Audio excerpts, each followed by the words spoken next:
Até parece um tema controverso, não é? Mas é o que está diante de nós nesta manhã, quando a verdade prática diz que a exaltação da criatura acima do Criador é a usurpação da glória divina pela mentira e pela vaidade humana. Então a gente precisa nos policiar, não é? E guardar tudo que aprendemos nesta manhã, para não entrarmos, irmãos, nesta canoa furada, não é? De que aquilo que a gente aprendeu desde o princípio, de que Deus é Senhor no céu, na terra e também embaixo da terra, e que Deus é grande e depois dele não há ninguém. Deus é soberano e vai continuar sendo, que os homens queiram que não. Ele disse a Moisés: eu sou o que sou. Mas quando eu chegar lá que me perguntarem quem foi que me mandou, diga que foi eu sou o que sou, me enviou a voz, e pronto. Em outras palavras, Deus é tudo que a gente precisa. O que você precisa, você não vai encontrar em lugar nenhum, a não ser em Deus, porque Deus tem capacidade de suprir todas as minhas necessidades e a sua. Então, querido, criatura e criador são dois termos base dessa lição. Criatura somos nós e o Criador é Deus. Não é isso? Mas eu não sei o que é que passa nas mentes dos homens, de alguns homens, e em algum momento eles se acharem maior e melhor do que Deus.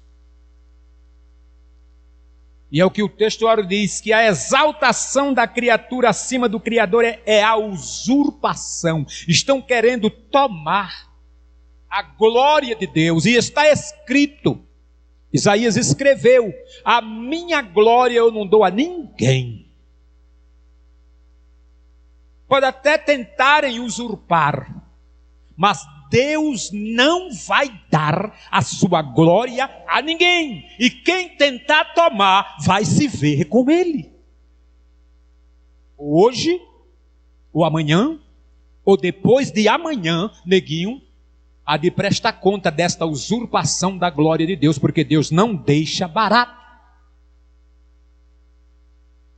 Deus não deixa barato. Então, idolatria.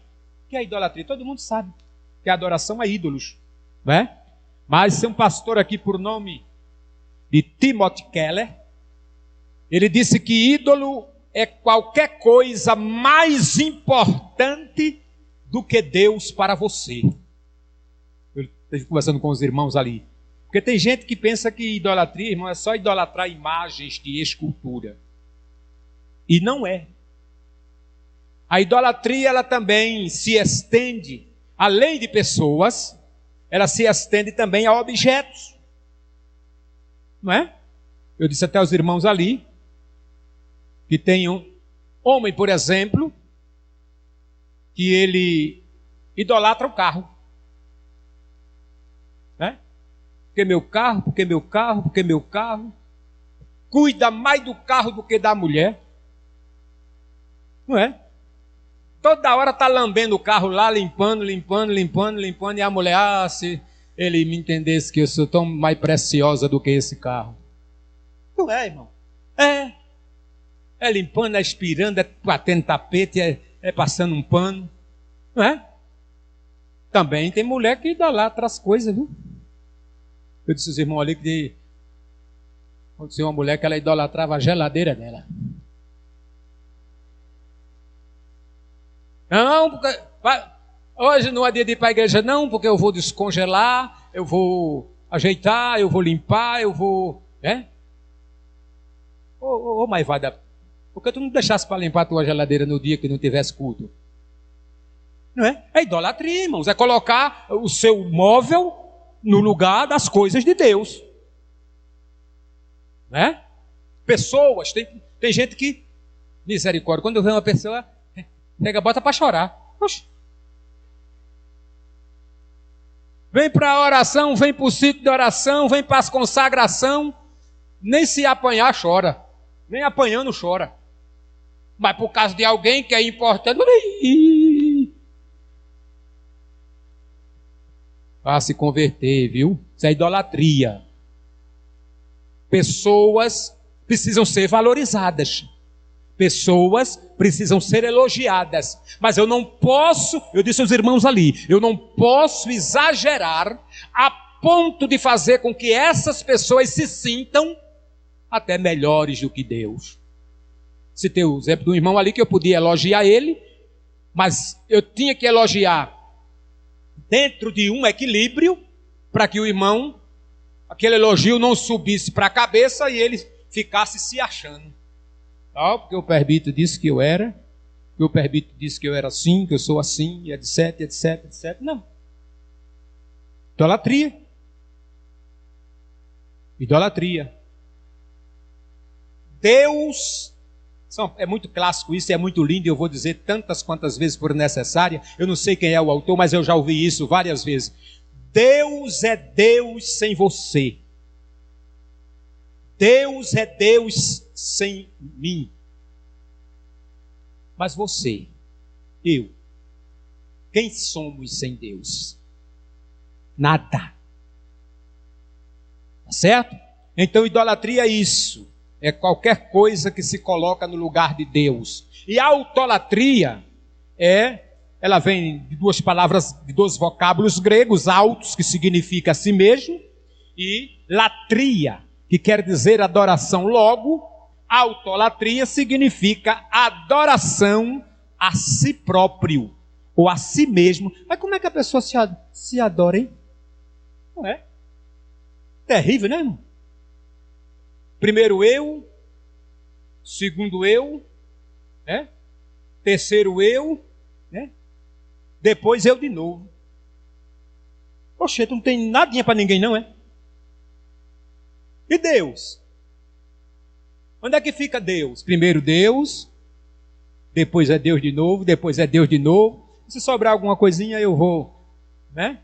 Mas Deus é quem tem que ocupar o primeiro lugar em tudo. Em tudo. Então, a lição ela fica muito entre essas duas palavras, autolatria e idolatria. Tá certo? Temos um texto de Romanos muito interessante, que eu acredito que os irmãos já falaram na classe. Mas, como eu concluí ali falando dessas coisas, acho interessante para concluir aqui também falando disso.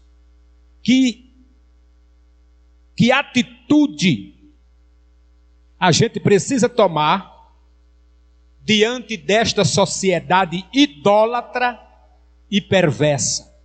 Que atitude a gente precisa tomar? Primeiro, a gente precisa proclamar a verdade. Porque,